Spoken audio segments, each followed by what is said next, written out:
Young Life Area Director Gary Hopkins and his wife took Yvonne from Rwanda into their home last year. Yvonne has been affected by the genocide tremendously. Yes, my wife and I lived in Africa for 4 years, and Rwanda is one of many countries in Africa that's absolutely gorgeous. The people are phenomenal, but they are scarred by things that have happened in the past, and were devastated by a genocide.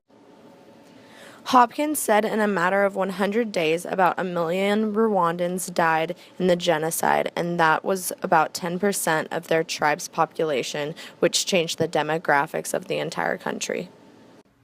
Yeah, just about a year ago, we had the pleasure of taking in a new resident in our house. Her name's Yvonne, and she's now 22 years old, but she was a year old when the genocide hit, and her father was killed the first few weeks, and her mother was gang raped and actually contracted AIDS and died about 4 years later. According to Hopkins, Yvonne is now able to work here and be supported by UN funds for orphans and victims of the genocide. Basically, I came here like to find myself, to find like to start a new life. After genocide wasn't easy at all.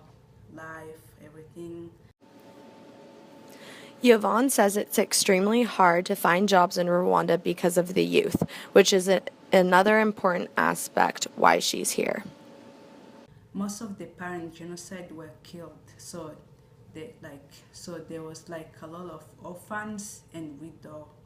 So most of the kids were raised by their moms. They didn't have like most of the father they were killed in genocide. So right now the main problem there's a lot of youth. Also some people have problem like trauma. Mostly it's the big issue because of genocide. People have this sort of trauma and poverty also. We still have that poverty, everything was destroyed in genocide. One of the fascinating results of the genocide, you would think that knowing people that you neighbors and others that killed your family and your brothers and your father, your mothers, that they would never get along. But 20 years later, there's an incredible reconciliation taking place where people are forgiving and embracing and even taking people into their homes that used to be enemies.